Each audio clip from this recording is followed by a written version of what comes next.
Hi, everybody. This is your Uncle Herbie. Welcome to another episode of Wisdom After the Fall. For those of you who have never joined me before, which I'm going to hope is most of you, since I have viewership in the teens, except on Facebook, I got a few hundred views on the last video I posted, which was kind of interesting, but I digress. Um, what this is all about is I was on top, I went to the very bottom, I broke the law in doing it. I served nearly 5 years in state prison for the crimes that I committed, which I did commit. And in the first video, I described those crimes in the series in this podcast. And in the second video, I talk about why, although I don't make excuses for it. That said, I'm going to leave all that alone. That's just background for those of you who have never joined before. Make sure you watch the first two videos to get caught up on who I am and where I come from and why my point of view is unique. Now, today, we're going to start the first serious subject that we're talking about. Well, the first two podcasts were serious, but they were about me. Enough about me. Let's talk about something that I can give you some original insight for, and that's what this show is all about. It's about commentary without politics, and not just on issues and current events, but on life in general. And it'll go where it goes, and we'll talk about what we want to talk about, and we'll form a community together. And speaking of community, by the way, if you would, please like, subscribe, ring the bell, all that other kinds of good stuff.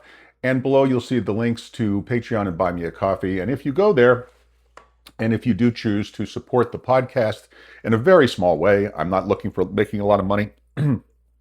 As I made clear in the first two podcasts, money is not my motivation in this at all.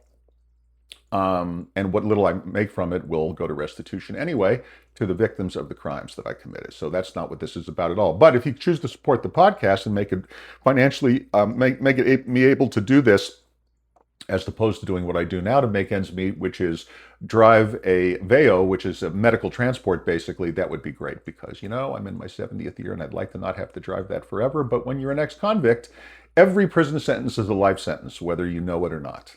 Let me just share that. Just think about that for a minute and you'll understand what I'm talking about. And then add to that when you're 70 years old and you have two artificial shoulders and the bottom lobe of your right lung was removed because they found a tumor there when they did your last shoulder. I'm fine, by the way. I'm fine. There's only a few things I can do. So I'm hoping that you'll support this podcast. That, by the way, was not meant to make you feel sorry for me. Don't feel sorry for me. I was a bad, bad guy and got exactly what I deserved. So this is about redemption. That's why I'm doing this. This is about redemption. If I can help you, then I help myself in the sense that I feel good about doing something. I've helped somebody and maybe, just maybe, earn a little bit of redemption. Although the victims of my crimes will never forgive me, and I don't blame them. You can pick up a copy of my book. You'll get this for free, by the way. It's on Amazon. It's by me, Herby Kay, Herby spelled with a Y.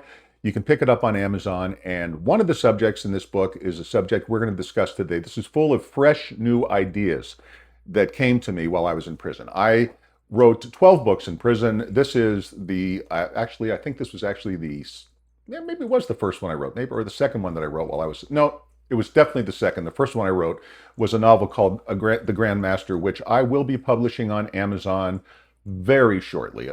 But anyway, before I get into that, let's get down to the subject of today. This is the beginning of a three-part series on getting rid of crime and violence and homelessness in our society. And we're going to talk about it from a very different point of view, and I'm not going to talk like every politician. And by the way, I don't care who you vote for, just to make this clear. I don't care who you vote for. I don't care what political party you're affiliated with. I don't care how you label yourself. We're all human beings and we change our minds. All I ask that you do while you listen to me in this podcast is be open to a different point of view, because I have a very unique perspective, having been at the top and going all the way to the bottom and being an educated person doing it, which is kind of embarrassing, and yet it's true. And it's given me insights that you can't get in college and you can't get in graduate school and you can't get by writing papers and studies. And so I'm going to share that insight with you, starting with crime, because that's where I came from in this mess. And it seems like the appropriate place to begin. And I want to talk about cause, not correlation. Now, a lot of people, when they talk about problems, always go running to the correlations. And what happens, the difference between, there are things that cause problems, and then there are things that happen when those problems happen. That's the difference between cause and correlation. Drugs are a perfect example of that. Drugs do not cause crime. In other words, if drugs cause crime, then everybody who ever used an opiate would turn into a criminal. Okay, but it doesn't. Okay, there's no magic property to an opiate. There's no magic property to an amphetamine. Millions, billions of people have used amphetamines. Heck, we were giving them to our troops during the Second World War. So were the Japanese, so were the Germans. Our long-range pilots used them. Long-range truckers used them for years. Here in the United States, right up until the time the drug war started in 1971. And now we've been conducting this war for 55 years. We've spent about $1.5 trillion, and we haven't stopped drugs. And we're not going to stop drugs because there's never been a successful prohibition of any substance or service that the public wanted by any country in the history of the world. And we're not going to be the first. This isn't going to be a case of, and again, this is not a political commentary, but it is, as an economic system, just to use this as an example, one of the big hot topics as I'm doing this recording is socialism. Well, socialism has failed every single time it's been tried. And the people that always talk about it say, well, you know, it was never done right. Their entire argument is, we'll do it better. Well, that's the same argument the drug cops have made and the alcohol police made during Prohibition, before what we call prohibition. Anytime you prohibit a substance or a service, prostitution, it's prohibition, and it doesn't work. It doesn't matter if you impose the death penalty. It doesn't matter what you do. Okay, there are countries in the world like the Philippines and Singapore where they put drug dealers to death and they still have tremendous drug problems. You cannot successfully have a prohibition. And in our country, it's caused unbelievable problems. Drugs do not cause crime. Drug laws cause crime. Okay? Just like alcohol did not cause Al Capone or Lucky Luciano. Okay? Alcohol prohibition caused Al Capone and Lucky Luciano. Okay? It's exactly the same concept. Now, I also want to address morality before I go into drug legalization, which is going to be my first suggestion here, and why the background is going to be interesting. Just stick with me. I'm not going to make the usual dry argument. Just trust that that's going to be true. It's okay. So let's just get down to brass tacks. I could go on and do a lot of prefacing. Let's get right down to it. Let's talk about legalization. Okay, we must legalize drugs. Now, the morality, okay, that I want to talk about is, I understand that the abuse of drugs are bad. I don't want to say drugs are bad because millions of us use opiates. For example, when I've had my left and my right shoulder replaced and the bottom lobe of my right lung removed, and in all three surgeries, I was given opiates subsequent to the surgery. And without those opiates, I think I would have had a much more miserable time. As it was not really that bad. Now, having said that, I'm not an addictive personality, and I think that's the part that we always leave out of the story. There are millions of people that drink alcohol without becoming alcoholics, and there are millions more that are alcoholics that function as alcoholics. In other words, I grew up in an Irish Catholic neighborhood, and some all stereotypes have a seed of truth in them, or they wouldn't be a stereotype and they wouldn't be funny, even though we seem to have lost our sense of humor, which completely renders all of my Jewish jokes — I'm Jewish, I'm allowed to tell them — completely moot. Maybe one day I'll tell you some great jokes. But ethnic jokes are out because we've all gotten so hypersensitive to everything. Not going to address that today. That will be a discussion for another day. Today, I just want to get down to the brass tacks. I understand drugs are bad. I understand that if you've had an addict in your family, it's been a horror show. I understand that if you're an addict or you've been an addict in a family, you've been lied to, you've been stolen from, you've been manipulated. It's caused havoc. It's broken up families. It's destroyed marriages. It's destroyed children. There's all kinds of bad things to say about drug abuse. And I'm not going to try to make the argument otherwise. I'm simply going to ask you, if the idea is to prevent people from becoming addicts, after 55 years of nobody being prevented from becoming an addict, isn't it time we try something else? And the something else I'm suggesting let's not call it so much legalization as leaning into it. We've been pulling against it like every other country that's ever tried a prohibition of anything, anywhere. And I'm talking in thousands of years of human history. Prohibitions have been tried again and again and again, and always for reasons of morality, and it always fails. Let's try it to be moral and help the addicts, but at the same time, make our lives safe. To the point where you can leave your keys in the car and your doors unlocked like it used to be, not before the drug war. You know, in the 1970s, the drug war started in 1971. In 1967 and 68, I was a paperboy for the Pittsburgh Press and used to ride streetcars, light rail, by myself from the suburbs to downtown Pittsburgh by myself, or maybe with one of my 10 or 11-year-old friends. I was born in 1957. And no one was worried about me being snatched or kidnapped. And the only way I had to call home was a dime and a payphone. Okay, and as long as we got home by dark, nobody worried. Nobody worried. There were policemen all over the place, and it was very safe. And down Pittsburgh is a big. If you've never been to Pittsburgh, Pennsylvania, it's a very diverse city.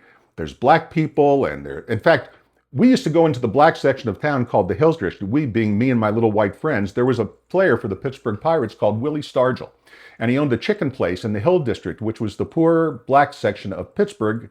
It may still be, but it certainly was at the time. I think Denzel Washington and a great actress. I just can't. I see her face, but the actress that was in The Help, I just can't. I can't think of her name right now. It'll come to me. But anyway, they did a terrific movie that was set in the Hill District of Pittsburgh. But anyway, I think it was called The Hill. I don't know. I forget. Maybe Fences.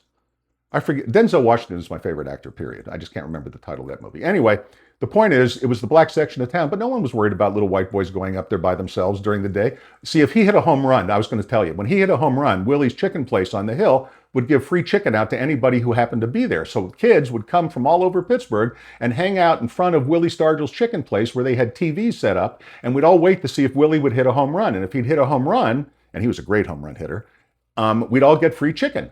And no one worried about us being snatched or grabbed or racial issues or whatever it might be. And mind you, there were race riots going on at this time. This is the late 1960s. But no one picked on children. It was just a different world. A different world. And we have managed to completely flush it down the toilet to the point where, unless you're a boomer that everyone makes fun of, like me, you don't remember it. But I'm here to tell you that America used to be like a Norman Rockwell painting, where you could leave your house. Our house in a big city in Pittsburgh, and before that Miami Beach, was left unlocked all the time. Side doors open, neighbors came in, never locked at night when we went to bed. We came and go, but there's a lot more interaction socially between neighbors because everybody wasn't so distrustful. It was a better time and a better place. Not to say that the world was perfect, but the enemy of good is perfect. And anytime you talk about a creative solution to anything, someone is going to say, but it won't be. Basically, their argument is that this is not a perfect solution. What I'm about to suggest is not going to end crime to zero, and it's not going to take addiction to zero. The enemy of good is perfect. I'm just saying, as Thomas Sowell said so famously, my hero and greatest living American as far as I'm concerned, there are no solutions, only trade-offs. Instead of the trade-off we made in the drug war is we have created gangs. Okay, where gangs, yeah, there was a musical called West Side Story, and they were dancing, and they were a gang in New York, and so on and so forth, but they weren't in the drug business. They didn't do it to support themselves, and later they grew up and became working people, those gangsters in those days. Gangs today are a lifetime habit, okay? Trust me, I was in prison with plenty of gangsters, and I know them firsthand. I didn't read about them. I don't know about them in a study. I spent up almost 5 years up to my ass in gangsters and drug addicts and people like that. Hell, I never even saw heroin before in my life, except in prison. I saw it every day in prison. You know, the cover on this podcast is that, referred to $3.5 million a year in drugs being sold inside prison. That's a fact. I know that from firsthand experience. I knew the cartel guys inside really well. And I can tell you that they were bringing it in with the cooperation and the full corrupt influence of the corrections officers. I'm not going to name names. I'm not going to point fingers. I'm not a rat. I'm telling you that went on. It's in the book, A Radical Reset. You can read about it. I get into the details in this podcast because I don't want it to go on for hours. I'm just going to cover the high points. If you want to go in deeper, please go to my Patreon. Please go to my Buy Me a Copy. Please go to Amazon. Skip the two if you don't want to be an ongoing supporter and just buy the book. It's only $3. We're not talking about, breaking the bank here. This is not a money scheme by the criminal. Anyway, I'd have to sell a lot of $3 books to make any money on this deal. This is not about money. It's about making a contribution and hopefully earning some redemption. So anyway, I knew all these people firsthand, unlike probably anybody else watching this, unless you were one of my brothers in prison. So let's talk about legalization of drugs and why it's important. Okay, first of all, if you can't stop drugs in prison, you're not going to stop them on the street. Let's just assume that that's the case. And let's review some of the objective reality around addiction. One is that regardless of the drug, whether it's alcohol or heroin, and alcohol is a drug, guys, you can pretend all day it isn't, but it is. It's the most damaging of all. When guys used to come into prison and would go into withdrawal when they would first come in, and they were isolated in any way, The guys on alcohol would have to be put on IV and would have to be brought down easy, the heavy duty alcoholics, where a heroin addict would have about 24 hours of misery, sweating, vomiting, blah, blah, blah, and then it was over. And no one ever died. Okay, I saw a million guys try to get off heroin, and I saw, well, not a million. Okay, that was hyperbolic. I saw tons of guys get off heroin. I saw tons of guys go through it. No one ever died from it. But you can die from withdrawing from alcohol when you're a serious alcoholic. So let's just not delineate.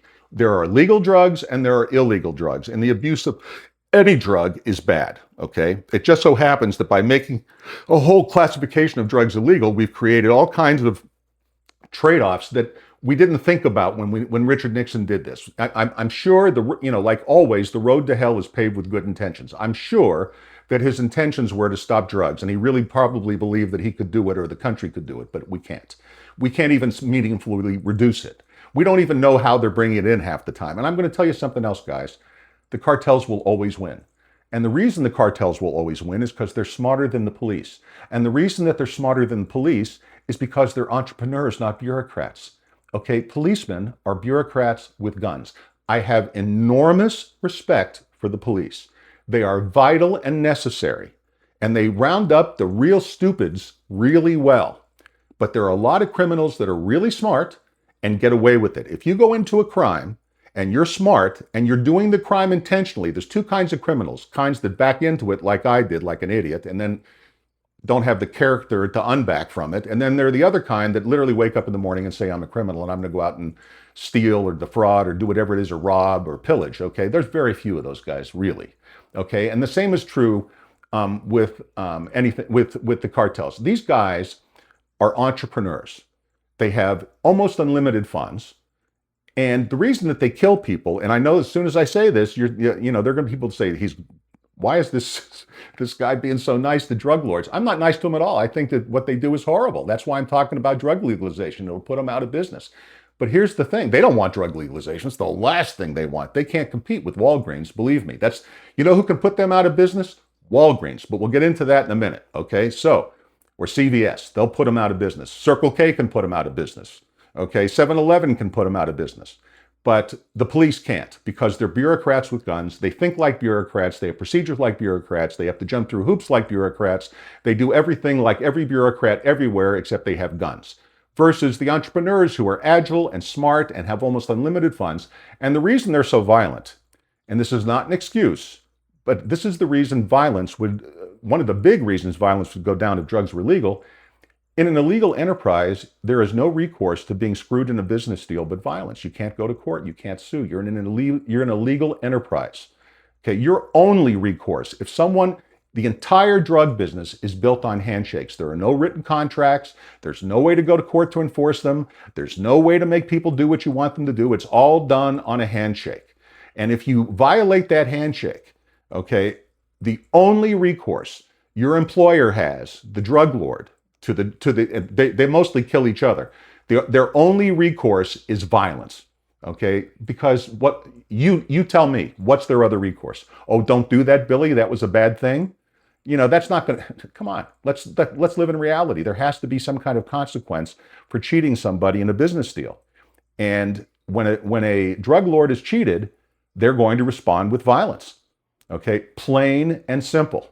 And when they get in competition, okay, and maybe unfair competition, they can't sue under any statute, okay? They can't sue under any tort, okay? They have to go in, their only recourse is violence.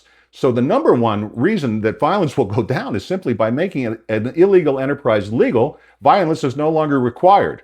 Plus, the cartels won't be the ones distributing drugs anyway. We'll get into that in just a minute, okay?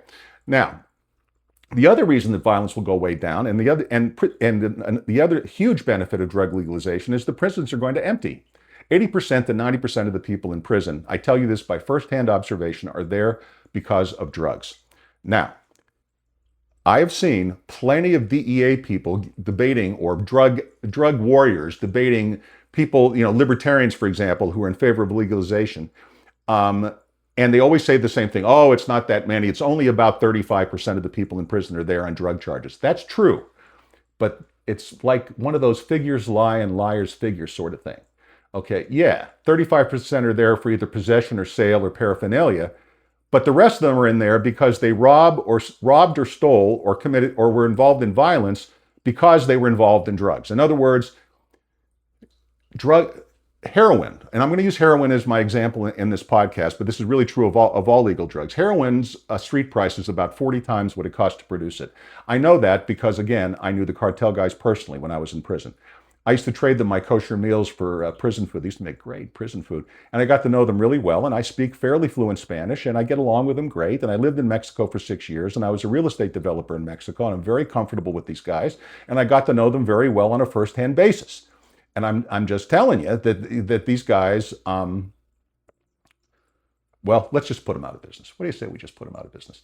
So anyway, all these people in prison for armed robbery, for assault and battery, and for simple theft, almost always that's drug related. If it weren't for the cost of having to pay $40 for something that ought to cost $1 and have to do it every single day when they're in no condition to work, is why they do what they do. Okay, and why we get involved in it and why we get hurt, we being the innocent who aren't involved in the drug trade. And all of that would go away almost overnight, would plummet if drugs were legal, because overnight, heroin, instead of costing, it doesn't cost $40 for an eighth, but I'm just using this as an example for an 8-ball. I'm not even going to go into what an 8-ball is. And I'm not going to go into, I wouldn't have known what any of these things are until I went to prison. I just know the numbers because I sat with the cartel guys and we talked. You know, when you have a lot of time on your hands, 5 years of nothing, really nothing to do but talk all day long with everybody else, okay, you learn as long as you listen. And I'm a really good listener. You know, it sounds right now like I'm going to talk your ear off, but I'm also an excellent listener. And, you know, I would listen and I would learn. And this is where I learned all this stuff. So, why do they charge 40? Is it because they can? This is how, you know, basically socialists think, well, the evil capitalist drug lords charge it because they can. No, they charge it because of the cost of avoiding interdiction. They have to jump through a lot of hoops to get around the cops' various ways of trying to stop them. The primary way they move drugs right now is through tunnels. I described that in detail in A Radical Reset. You'll learn all about it. But whether it's tunnels or milk trucks, or retirees driving across the border, or submarines, or speedboats, or airplanes. They use a variety of methods, and all of those things cost a lot of money, and all of that is passed through like any other business cost in the cost of the product, which is why the product is artificially expensive. This is why, by the way, as a slight digression, we have screwed up the legalization of marijuana. It just so happens that the cartels are doing more illegal marijuana business than they've ever done under decriminalization, because decriminalization is not legalization. We've simply replaced the cartels with the state bureaucracies because they saw dollar signs and a way to collect a lot of money for the state. And they are collecting a lot of money for the state, but they're not doing anybody else any good because legal marijuana costs more than illegal marijuana and it's not any better. Okay? Yes, they've learned how to grow great marijuana. I do not drink, by the way, but I do occasionally smoke marijuana. I say freely, so I just don't want to mislead you. I know exactly what I'm talking about. Marijuana today is not the marijuana that I smoked when I was 14 in Miami Beach at Beach High. Yes, I lived in Miami Beach and Pittsburgh. Again, you'll understand if you listen to the first 2 videos. But the point is, okay, we screwed that up. When you make something legal, it should become cheap. When it becomes cheap, then the illegal alternative becomes irrelevant. If you could go out and go down, you being a hardcore addict, could go down to a CVS or a Walgreens, go back to the pharmacy and buy it over the counter, you wouldn't leave it out on shelves for children to grab. I'm not a lunatic. I'm not saying there shouldn't be age restrictions, okay? But let's say that you have to get your heroin and a nice clean needle and perhaps even some Narcan in case there's a problem, you should be able to, as a hardcore addict, buy it for a few dollars. It should cost about what Bayer aspirin costs. There's no patentable formula to opium. Opium's been around since ancient China and probably before that. Okay, there's nothing secret about how to make heroin. Okay, and the bottom line is it would be as cheap as aspirin, as generic aspirin. No need to steal. Those criminals, there are very few real criminals in prison. There are a lot of criminals by circumstance. That's not to make an excuse for them. I'm a criminal by circumstance. That's not an excuse. I knew what I was doing and I deserved what I got. But still, okay, I was a criminal of circumstance. People who steal to support their habits, I know them firsthand. They don't want to be criminals. They do it because they have to, in their mind. I'm not really, they could get a job if they were functional. But you know, That's the other thing. Let's not get preachy here. People, especially my generation, why don't they just go out and get a job and support their habit if that's what they want to do? Yeah, well, you don't have their background, Daddy-O, okay? The third part in the series, the first part is drugs and homelessness. The second part is prison reform. The third part is single-parent families and fatherlessness. I'll cover that particular subject a lot more in that third episode. But in this one, I don't want to go off into that tangent right now. But they come up, these people, what you have to understand is, for millions of people, longevity is not the goal. They don't, these addicts don't care about anything but just getting through the day. And they're not going to get better. Okay, now, I've seen a gajillion go into rehab. I've seen a gajillion. I drive what I do today. Okay, I've been out of prison 7 years. I still drive them around. I take guys to methadone every morning as driving in my part-time gig. Okay, and when I take them to their methadone every morning, they all talk. I'm doing my steps. I'm doing my drops. I'm going to the meetings. Blah blah blah blah blah. And it's the same people over. They don't get better because they're only going through the motions to get free stuff. They don't really. If you grew up in a relatively normal household, and that's a very wide term, I of all people know that. It's hard for you to put yourself into these shoes. But for millions of these people, the ones that you see living on the street, the hardcore addicts, the ones that we're talking about in this discussion, the ones that have ended up there after they've stolen from every family member and stolen and robbed and plundered, and they don't go into shelters. The myth that there's no place for the homeless is a myth. The reason they don't go into the shelters is the shelters don't want them to do drugs while they're there.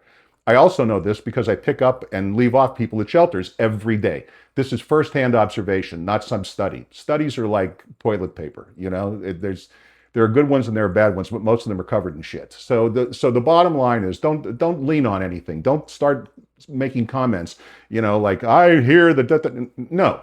No. Okay, the prisons are full. They're overcrowded. Drugs are the reason why. And if we legalize drugs, 80% of the prison population would empty overnight. Now, immediately, we should give a pardon to the nonviolent drug offenders, those that are in there for possession and paraphernalia and sale. Okay, they sell drugs, by the way, to support their habits. This isn't reefer madness. They aren't hanging around on school grounds. They aren't sucking children into it. These are children who are raised like wild animals that get into it in these neighborhoods, and then it's a lifestyle. And their expectation is not to live to be 80. I never met an inmate that ever thought he was going to live past 40, frankly. Most of them expect to die. Most of them expect to die either by overdose or violently. They don't care. Now, we, as the rest of society, the question is, who are we trying to benefit? We can't make everybody happy. If you try to make everybody happy, you make nobody happy. So here's my solution for legalization and to end homelessness in the United States. Enough background discussion. Again, there's a lot more of it in a radical reset. And I'm at 27 minutes and change now, so I'm going to wrap it up with the plan and then leave it to you to discuss, and then we'll come back for the second episode in a few days. Okay, so here's the plan. Legalize all drugs, all of them. When I say legalize, I mean legal. Not decriminalize, not a state bureaucracy, not special dispensaries. The drug should be available at Walgreens and CVS. There are plenty of generic drug manufacturers who will be more than happy to step in from private industry that are not drug dealers and will produce these incredibly cheap. Crystal meth is damn near free to make. Hell, it's cheap, even illegal, even with the cost of interdiction. That's why so many people do it, as opposed to other amphetamines. But the truth of the matter is, a generic producer could produce it for damn near nothing. Now, what do we do? So what we're going to do is save about $200 billion a year between the DEA, the ATF, all the related drug enforcement agencies, all the intertwining of the FBI, all the local law enforcement, all the drug cops at a local level, the narcs and all that other stuff, all those people together, all the bureaucrats that form, all the people in support. We spend about $200 billion a year for nothing every single year. Overnight, that goes away. We also spend, state by state, an average of about $1 billion to $1.5 billion per state on prisons. So we're looking at another $50 to $100 billion a year in state prisons that we can save about 80% of the housing cost by legalization. Further, we'll then suddenly have lots of room to keep the chomos in prison. They segregate the child molesters, rapists, away from the general population, because in general population, they'd be murdered. There are a lot of incest survivors, myself included, in general population, and they would be murdered.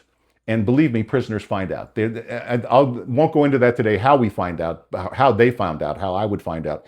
But there's no hiding it. So the child molesters and rapists are not in the general population. And they shouldn't be. And they should be in prison the rest of their lives because the recidivism rate on child molestation in particular is 100%. There's no such thing as rehabilitating a child molester. And yet we still release them. They register and but they should never be out of prison. Why are they let out? We don't have room for them. Why don't we have room for them? The stupid drug war. If we empty the prisons of all these people that have no business being in prison, then we have plenty of room for the people that do, the real honest-to-God murderers, rapists, and pedophiles.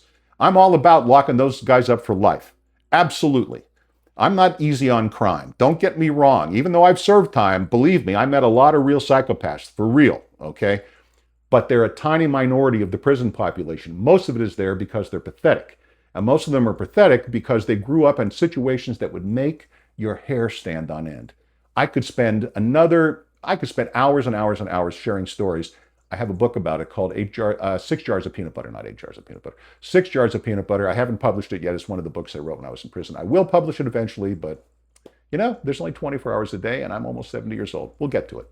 Anyway, now, with part of that money that we save, here's what we do about homelessness. Here's how we eliminate homelessness at the same time we get rid of this serious, serious drug problem. Number one, in the outskirts of every city in America are industrial areas where nobody's going to live. Here in Phoenix, it's on the south side. Out in these industrial areas, the city or the state acquires an enormous tract of land that no one's ever going to build a nice anything on. It's nowhere near schools. It's nowhere near hospitals. It's nowhere near anything nice. It's just out there in the middle of what I personally call Shitsville. Okay, and on that we build tiny home communities. These little, basically they're one-room studio apartments with a little bathroom, a little kitchenette, a bed, and it's a little separate house. These guys like their space. Okay. We round them up. This is not prison. They don't have to stay, but we bring them to our little village. We can call it, I don't know, Resurrection Village, Rehab Village, Redemption Village. Call it whatever you want. We can give it some kind of cutesy name to make it politically palatable or something. Like politicians always give pretty names to everything they do, even when they don't work. But I almost digress there. I'm a chronic digressor, but I'm not going to. So we give them each a tiny home to live in, okay, of their own. Now, I know what you're thinking. They're going to turn it into a shithole. Maybe, but actually, again, I knew a lot of these people firsthand. They're mostly clean. Okay, they want to be clean. Yes, they're filthy on the street and they smell to high heaven. I know because I pick them up. But it's just because they won't go in the shelters because of the drug rules. In prison, they were clean. They showered every day. They cleaned every day. The guy that cleaned my house, that's what they call your prison cubicle, your house. I actually hired one of these homeless drug addicts who was in prison to do this for me. That's where the 6 jars of peanut butter comes from. Prisons all run on barter. I used to pay him 6 jars of peanut butter a month to clean and do my laundry. And he was great. He was absolutely great. And, I know what you're saying to yourself. This guy, what's he doing? If you went to prison, you would understand. If you haven't been to prison, you're not going to understand. But don't worry, you don't need to. Thank God you never went to prison. That's all I can say. It's not fun. But, if you're going to be there, you might as well make the best of it, I guess, is really what I would say. But anyway, I'm telling you, they're not particularly dirty. They'll keep it clean. And that would be the only rule. You got to keep it clean. You give them a broom, you give them a dustpan, you give them a mop and a bucket. You don't put carpeting on the floors, God knows. And then you provide them food 3 times a day. Just come around with a cart and bring it to them. And all the drugs they want, the drug of their choice, free of charge. Let them sit there and drug themselves into oblivion. Okay? Now, I know that what you're saying is, doesn't he care about these people? Yeah, I really care about them. Unlike people who pretend to care about them and pose by saying, we've got to make them better. They're not going to get better. Okay? Rehab fails unless you want it to succeed. Now, on the grounds with those tiny homes, with this enormous amount of money, this hundreds of billions of dollars that we stop wasting, we can take a tiny part of it without raising anybody's taxes to provide first-class, state-of-the-art rehab to anybody that wants it.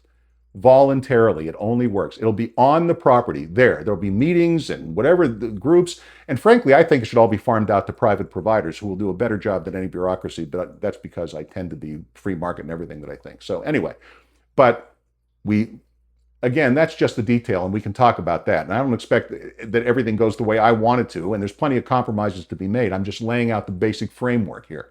So we provide rehab if they want it. There's a medical clinics fully staffed, probably with a nurse practitioner 24/7, a doctor on call, all the equipment they could possibly need, Narcan, obviously, in case of an overdose, and to also give them their routine care, give them the meds they need if they have hypertension or if they're diabetic or whatever it might be.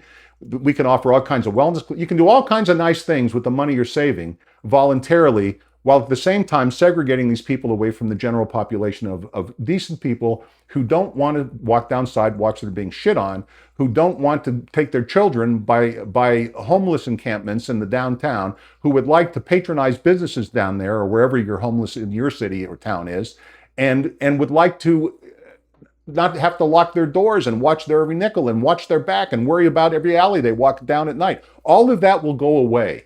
How do I know that? Because there's one place in the world where they sort of kind of did it. Not as far as I would go, but pretty close, which is Portugal. Portugal essentially legalized all drugs. And today, Lisbon is the safest city in Europe, period. It's probably the safest major city in the world. And now, predictably, right after they legalized, the drug use went up, and then it plummeted because you get a little curiosity factor, and then it goes down.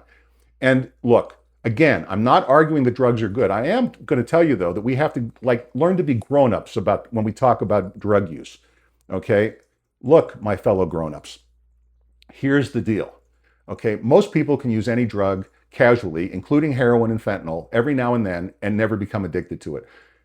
How do I know that? Because I've been given Dilaudid for example, migraine headaches, which is nothing more than synthetic heroin, and I've never gone running to look for heroin the day after I was given the Dilaudid. I used to suffer from terrible migraines, and occasionally, not often, but once or twice a year, I'd have to go to the hospital, and when I went to the hospital, they'd give me a shot of Dilaudid, and Dilaudid is amazing. I mean, they put it, I know why heroin addicts like heroin. You feel positively euphoric. However, I knew that because I felt euphoric, this was something I shouldn't do. Okay, I only did it when the pain was so excruciating it was beyond control. Most of the time, I would just gut it out. And weirdly enough, as I got older, the migraines just went away. Thank God. But all I'm saying is, most people don't get addicted. Most people can try anything once, twice, occasionally. It's like marijuana. I don't smoke every day. I smoke occasionally, usually on the weekends. I'd like to smoke a joint in the weekends. I also like to smoke a joint when I go fishing. Okay, I'm a fanatic fisherman. Sometimes I like to sit out by the lake, and I always make sure there are no kids around. And I'm a bait fisherman mostly because I'm an old man now and don't want to sit there and pound the water. And I throw out my lines and I sit down in my folding chair and I smoke a joint. It's very enjoyable while I listen to music on my headphones. It's a very nice. In fact, I plan to do that tomorrow morning. I happen to live on a lake, so the point of the matter is, you don't have to be, just because you use a drug, it's like alcohol. 80% of people use alcohol casually. Come home, have a drink at the end of the day, like to take the edge off. That's all most people would use any drug for. Just take the edge off. A few minutes of escape. Nobody would drink alcohol because tell me the truth. Does a pina colada taste better with or without vodka in it? Okay, come on. Really, be honest. It tastes better without the vodka. Why do you drink it with? I say pina colada because the only way I can stomach alcohol is if you cover it up with sweet stuff. I hate the taste of alcohol. I hate it. I've always hated it. But I understand that there are people that love it. To me, no matter how expensive the whiskey, you might as well have lit my tongue on fire. I just hate that stuff. But people love it. But most people drink their scotch or their bourbon or whatever it might be they sip and they're casual and they're not drunks. Then there's another group of people that have become alcoholic, but they're functionally alcoholic. I hate to break this to you, but there are thousands, if not millions, of functional addicts. Okay, people that use heroin, you just don't know it. Okay, they're able to control their habit. They're functional addicts. They're never discussed, but they're out there. A lot, not some, not one or two, a lot. Okay, not everybody. I knew a guy in the entertainment industry years ago that used cocaine every day. Every single day. It was one of the most productive people I ever met. He's not doing it now. He just stopped one day. He just decided that enough was enough. Not particularly addictive. He just enjoyed using it. Okay, I've never even tried cocaine. It just wasn't something I ever wanted to try. But I'm just telling you, you don't have to be an addict. You don't have to destroy your life. Most people, 9 out of 10 people, just don't. Even the functional, I'm throwing the functional alcoholics in, or addicts in with that. And then there's that small group of people that cannot function. And that's who we have to deal with. And then there's the extreme edge of that group that ends up on the street. And they're easy to deal with if we're not spending hundreds of billions of dollars on something we're never going to stop. Which is, and I know what's going on right now. I'm going to wrap it up, but I'm going to tell you, I know that those of you right now who are disagreeing with me are saying to yourself, doesn't in my family this happened and that happened, and he doesn't understand how terrible drugs are and what it did. I understand all of that. I've had addiction in my family too. I've dealt with the consequences. I've gone to the meetings with people. I have been through it, not just in prison, but out of prison as well. And I'm here to tell you that that was going to happen either way. The question is, do you want to make them into criminals at the same time? Is it more compassionate? There are people, particularly in my generation, that think that you can basically yell at someone to make them stop doing it. Don't do that anymore. Yeah, right. Okay. You weren't the one that grew up with no father, a mother who was an addict, basically raised yourself on the street, didn't know if you were going to get 3 meals or 2 meals or 1 meal or even a meal a day, and became essentially a wild child and grew up to be an out-of-control addict without any hope or direction. And you will, at that point, you can't be fixed. The next time you're driving down the street and you see some tweaker with no teeth, or some strung-out addict, or some junkie sleeping on a bench, remember, that was somebody's baby once. And the damage that's been done to that child when they became an adult is irreparable. We need to grow up and understand that. That's irreparable damage. We need to mitigate the consequences to them by putting them in these, let's call them redemption villages, okay, and giving them what they want. It's let them have their heroin. Let them have their meth. Let them have their crack. Let them have it, okay? Stop. It's far less expensive. We can make sure it's properly cut. We can make sure there's nothing crazy that's in there. We can make sure they get the proper dosage. We can make sure they get nice, clean needles. If they're, by the way, not everyone mainlines. I also learned a lot of people smoke heroin. I guess I don't know why I didn't think about that, but I used to remember the old Wyatt Earp things where they would have opium dens and they would be smoking opium. That's what it is. But if they're mainlining, give them needles. If they're not, give them whatever paraphernalia they need. Let them go into their crack pipe, whatever. Let them do their things. Let me tell you, when I was in prison, there is nobody more pleasant to be around than a high junkie. All they do is sleep. They don't bother you. But when they sleep on the street and they have to poop, they're going to poop right there because there's nowhere else to go. Okay? And nobody wants them in their store. You know, that's why when you walk into, here in Arizona, one of the big convenience stores is Circle K. When you walk into a Circle K in a lot of these neighborhoods, there's combination locks on the restroom doors because they don't let these people go in to poop. Where are they going to poop? Okay, where are they going to poop? I say, treat them, let's become humane. Instead of scolding them and lecturing them, let's become humane. Let's empty the prisons. Let's save $200 billion a year. Let's increase their personal freedom. Let's give them some possibility. And some of them, miraculously, through the intervention of God, will find themselves, will go to the rehab that's available there on site. And by the way, I'm all about allowing religious participation. Let the Salvation Army, let people come in and know what they're doing. Okay, not more. Let's not create new bureaucracy in the government. Government literally does nothing well. Why we keep asking it to do things is beyond me. I can't think of a single thing the government does well. They don't fight drugs well, and they don't clean the streets well. The only reason they defend us from foreign enemies is foreign armies are just as incompetent as our armies because bureaucracy, that's the nature of it. Anyone who's ever served, I'm a Navy veteran. I'm very proud of my service, but come on, you know, what do you think SNAFU stands for? Situation normal, all effed up. That's what it is. That's the nature of bureaucracy. Let's let some private charities, religious groups get involved. Let's make it a community effort. Let's improve our country. And the outcrop of that will be streets as safe as they were in the 1960s before all of this crap happened. It's going to have a positive effect. Let's lean into it. Let's not fight it. It's 55 years. 55 years. And all we've done is make things worse. Let's get a little bit smarter. Thank you very much for listening to me today. Again, don't forget, like, subscribe, ring the bell, blah, blah, blah, share, and go to either Amazon and pick up a copy of A Radical Reset. Herby is spelled with a Y, by the way, Herby, or if you would like to support the podcast, I believe I'm asking I'd like you to support it for I think $9. If you go down, I'll send you a free copy of the book and you'll help support the podcast and hopefully the good work that I will continue to do. I realize that now it's rough. I don't have any fancy backgrounds. I'm a one-man operation, yada, yada, yada. But things, God willing, will improve with time. In any new enterprise, if I've learned anything over my many years of success that came before my disastrous failure, is that you've got to crawl before you walk. and walk before you run. Thank you very much for joining me on my crawl stage. If you're listening to this later when I'm walking or running, thank you. I'm glad you came along. Have a beautiful day. Love to you and your family, and peace out.